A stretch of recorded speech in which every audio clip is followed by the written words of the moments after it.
The discovery and dismissal. The vast chamber of the Galactic Union fell silent as Grand Admiral Zoran Vex glided toward the central platform. His iridescent skin pulsed with subtle blue patterns, a sign of amusement among his species. Six slender appendages moved with precise control as he addressed the gathered representatives of 23 spacefaring civilizations. Esteemed council members, Vex's voice resonated through the perfect acoustics of the hall. Our patrol fleet has discovered something rather quaint.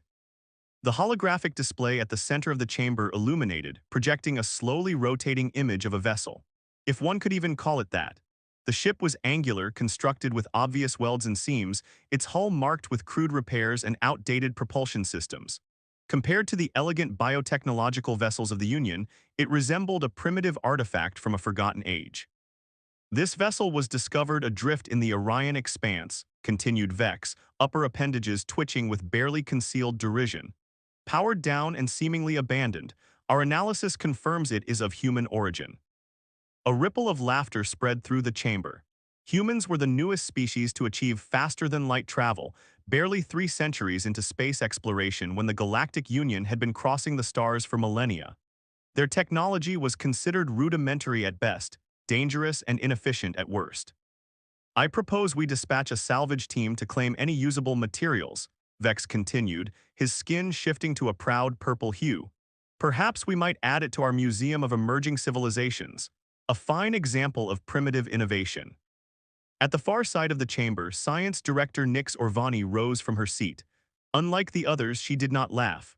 Her species, the Taurians, were renowned for their caution and analytical minds. Admiral, her voice was measured, 4 crystalline eyes blinking in sequence as she studied the hologram.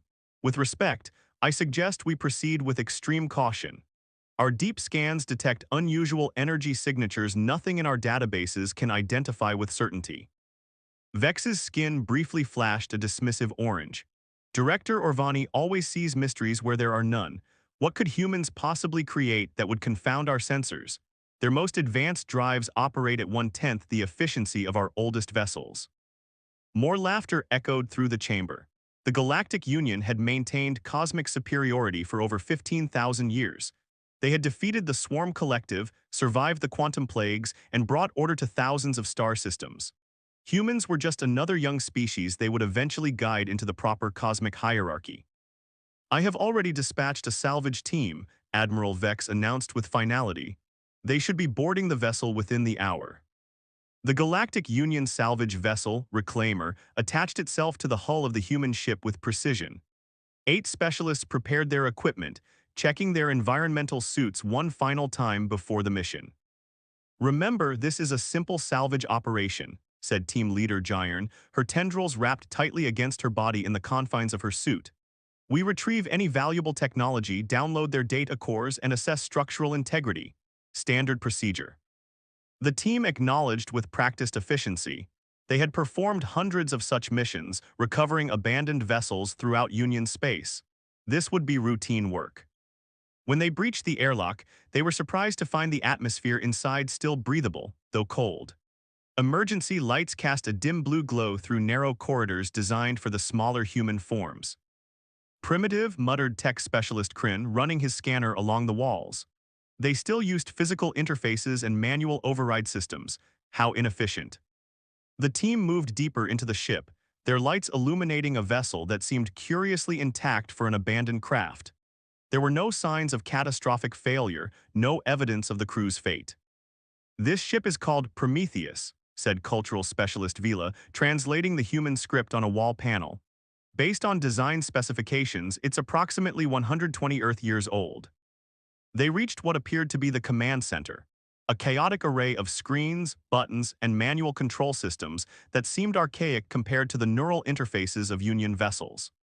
Begin the data extraction, Jyrn ordered. Let's see what they were doing out here so far from their territory. Kryn connected an advanced interface to the human computer system. As the download began, something unexpected happened. The ship's lights suddenly brightened, and a low hum vibrated through the deck plates beneath them. What did you do? Jyrn demanded, tendrils flaring in alarm. Nothing irregular, Kryn insisted, checking his equipment. I just initiated standard extraction protocols. A voice echoed through the command center, speaking in perfect galactic standard. Unauthorized access DETCTED. Security PROTOCOLS ACTIVATED. Before the team could react, reinforced barriers slid into place over the exits, sealing them in the command center. A fine mist began to spray from concealed nozzles in the ceiling. "Defensive countermeasure," shouted their security officer, reaching for his disruptor. "Some kind of chemical agent," Kryn reported as his scanner analyzed the particles. "Non-lethal, but—" One by one, the salvage team collapsed to the deck, consciousness fading despite their advanced physiologies and protective gear. Deep in the heart of the ship, in a chamber the boarding team never discovered, a row of stasis pods lined the walls. In one of them, frost melted away from the viewing port, revealing the face of a human man. His eyes snapped open as the pod systems revived his body from decades of suspended animation. The ship's computer spoke in a calm, masculine voice. "Captain Thorne, emergency revival protocol initiated. Unknown entities have boarded the vessel." The pod opened with a hydraulic hiss. Captain Dominic Thorne sat up slowly, his muscles remembering their purpose after years of inactivity. He was in his early 50s, his once-brown hair now streaked with silver, face marked with the lines of command and difficult decisions. "How many boarders?" he asked, his voice rough from disuse. "8 entities currently contained in the command center," the AI replied. "Biometric analysis indicates Galactic Union species." Dominic nodded grimly. He had expected this day would come, though perhaps not quite this soon. Status of the Phoenix Protocol. "All systems nominal, protocol ready for activation upon your command." "Wake the others," Dominic ordered, reaching for a uniform stored nearby. "Tell them we have company." Across the chamber, 5 more stasis pods began their awakening sequence. The crew of the Prometheus was returning to life, and with them, humanity's best-kept secret. Back in the Galactic Union Council chamber, Admiral Vex was growing concerned. "The salvage team hasn't reported in for over an hour." "Life signs are stable," reported a technician, "but they appear to be unconscious." Science Director Orvani stepped forward again.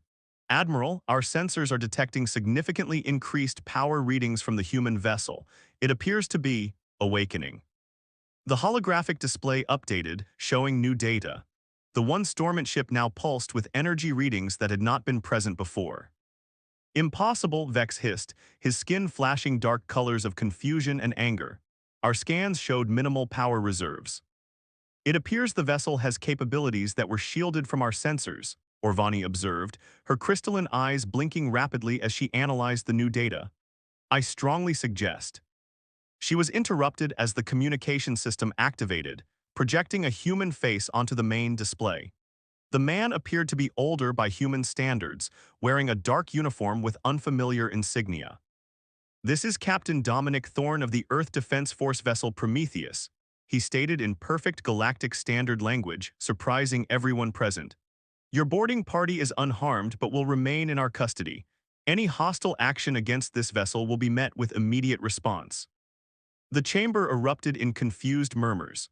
What they had dismissed as an ancient, harmless relic was now making demands, and somehow had the power to back them up.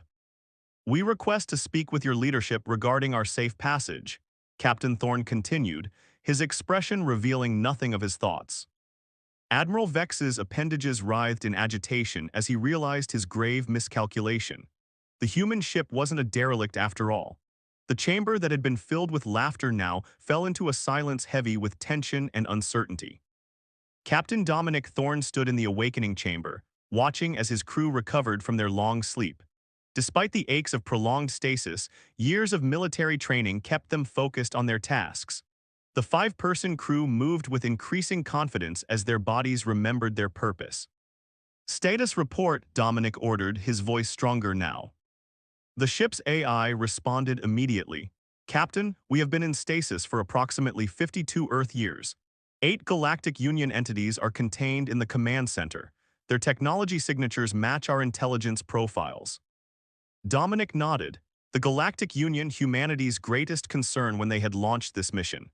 Back then, Earth had just made contact with alien life and the news wasn't encouraging.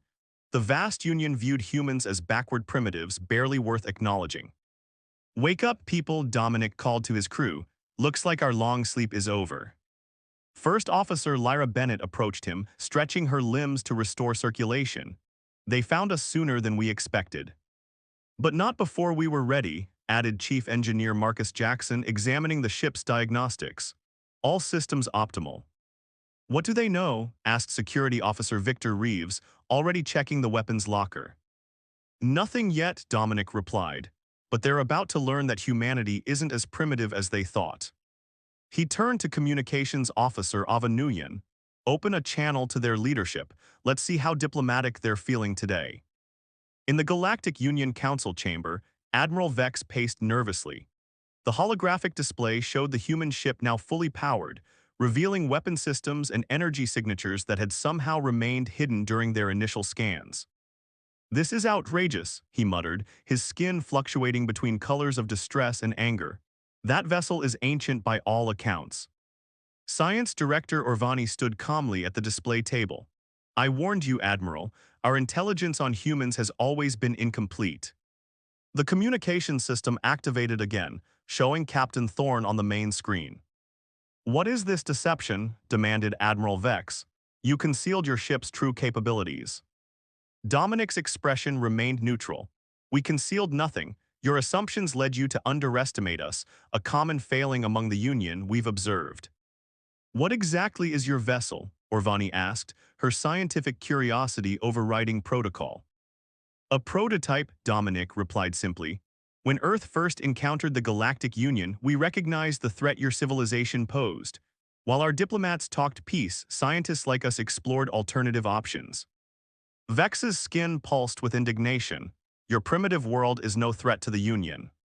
Your scanning technology can't properly analyze our power systems, Dominic continued, ignoring the outburst, because they operate on principles your science hasn't discovered yet.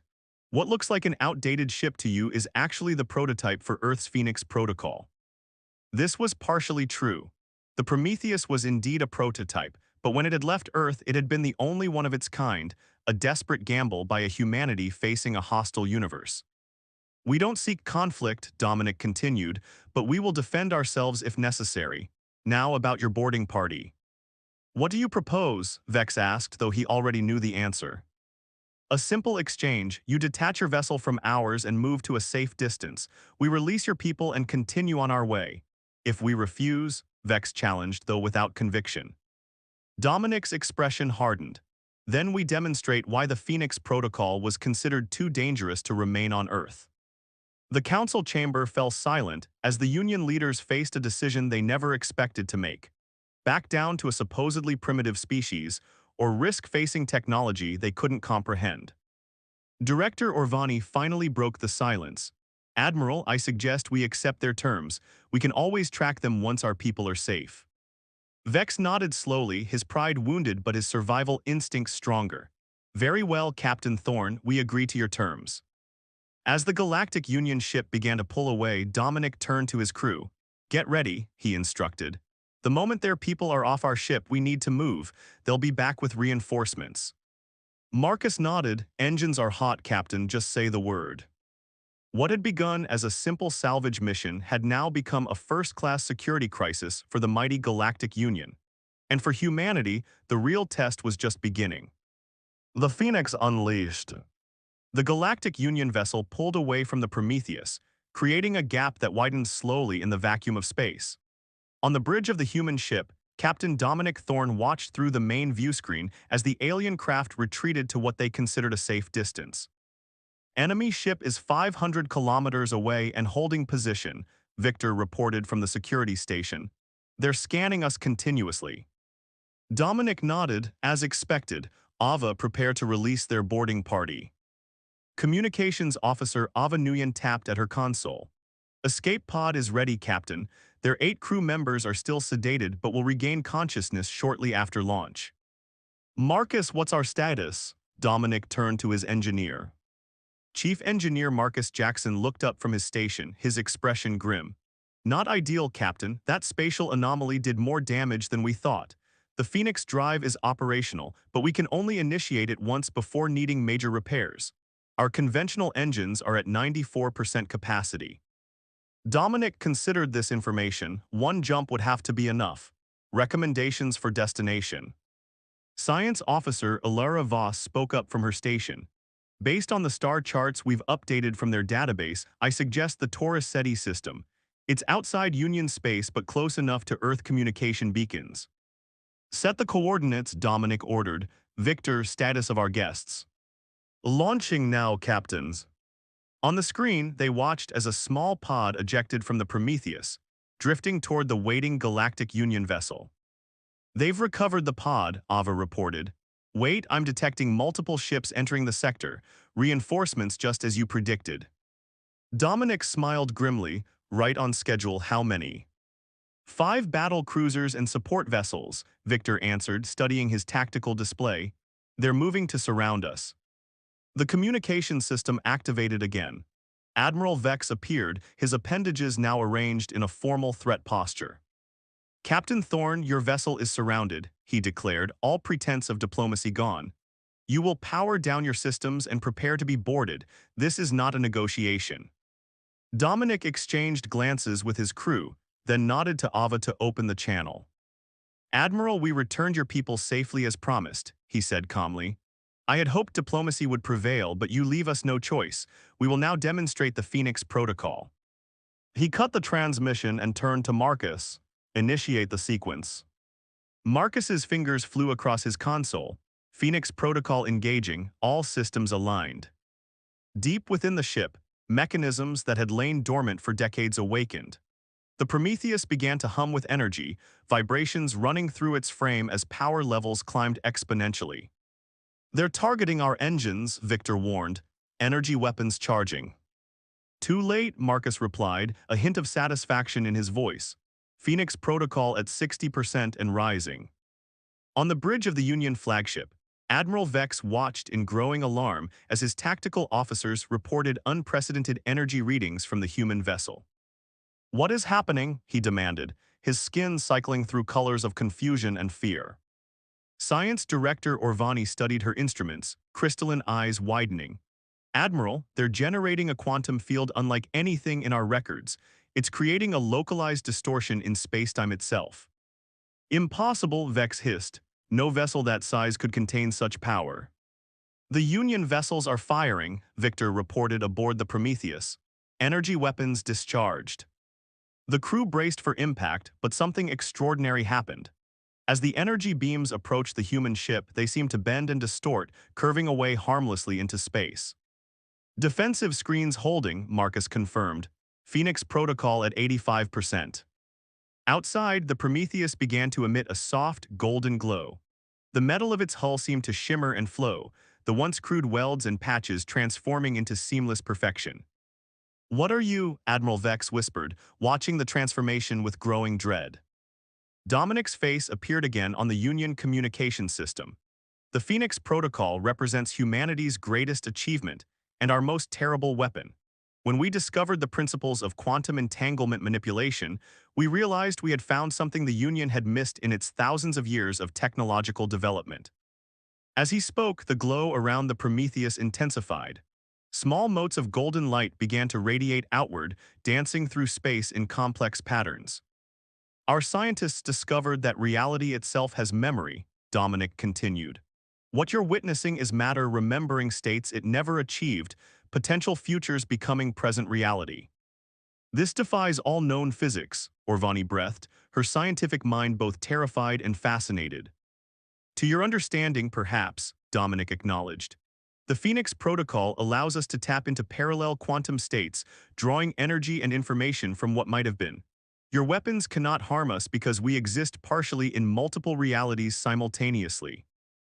All Union vessels are now in position, Victor reported. We're completely surrounded. Phoenix Protocol at 95%, Marcus added. Ready for activation on your command. Dominic addressed the Union fleet again. Admiral Vex, you have 2 options. Either you allow us safe passage or we activate the Phoenix Protocol fully. The choice is yours. In the Union flagship, chaos reigned as officers debated frantically. Some advocated immediate attack with all available weapons. Others urged caution in the face of unknown technology. We cannot yield to a primitive species, one commander insisted. We cannot fight what we do not understand, countered another. Admiral Vex turned to Science Director Orvani. Your assessment. Her crystalline eyes refracted light as she considered. If they can manipulate quantum states as they claim, conventional weapons would be useless. We would need to understand their technology before attempting to counter it. And if they're bluffing? The energy readings are real, Admiral, she said firmly. Whatever they've created, it is beyond our current scientific understanding. Vex's skin settled into a resigned blue. Open a channel. Aboard the Prometheus, Ava reported, they're hailing us, Captain. On screen, Dominic ordered. Admiral Vex appeared, his posture less aggressive now. Captain Thorne, in the interest of avoiding unnecessary conflict, the Union will grant you safe passage through our territory. Dominic nodded, keeping his expression neutral despite the victory. A wise decision, Admiral. We have no desire for war, only recognition of our sovereignty and right to exist without interference. However, Vex continued, his appendages twitching slightly, we request an exchange of scientific delegations. If your technology is as revolutionary as it appears, an alliance could benefit both our peoples. It was a transparent attempt to learn the secrets of the Phoenix Protocol, but Dominic recognized the olive branch for what it was, the first step toward real diplomacy. We'll consider your proposal once we've returned to Earth space, he replied diplomatically. For now, we require your vessels to maintain a minimum distance of 1,000 kilometers from our position. Agreed, Vex said, clearly relieved to be negotiating rather than fighting. But this conversation is not finished, Captain Thorne. The Union has existed for 15 millennia because it adapts. As does humanity, Dominic countered. That's how we survived on a planet that tried to kill us every day of our evolution. The communication ended and Dominic turned to his crew. Status. Union vessels are withdrawing to the agreed distance, Victor confirmed. Phoenix Protocol stable at 60%, Marcus reported. I've diverted power to sustain the quantum field, but we should proceed quickly. I can't guarantee how long we can maintain this state. Dominic nodded. Ilara, final check on our course to Taurus Ceti. Course laid in and confirmed, Captain, the science officer replied. Transit time approximately 7 minutes at full Phoenix activation. Impressive, Lyra Bennett remarked from her first officer's station. 7 minutes to cross what would take conventional drives months. The price of innovation, Dominic said quietly. Then louder, Marcus, initiate full Phoenix protocol. Let's show the Union what humanity can really do. Marcus's hands danced across his console, finalizing the sequence. Phoenix protocol at 100%, engaging now. The golden glow surrounding the Prometheus intensified dramatically. Space itself seemed to bend around the vessel, stars stretching into lines of light. For a brief moment, the ship appeared to exist in multiple places simultaneously, ghost images overlapping and separating in a beautiful, terrifying dance of quantum possibilities. Then, with a flash that temporarily blinded the Union observers, the Prometheus vanished. In the Union Council chamber hours later, Admiral Vex faced the assembled representatives of 23 civilizations. The mood was somber, a stark contrast to the laughter that had filled the room earlier. The human vessel has successfully transited to the Taurus Ceti system, he reported. Our long-range sensors confirmed their arrival before they moved beyond our detection range. How is this possible? Demanded one counselor. No species this young should possess such technology. Science Director Orvani stepped forward. Our preliminary analysis suggests they've discovered a method of manipulating quantum entanglement on a macroscopic scale, something our scientists theorized was impossible. What does this mean for the Union? Asked another representative.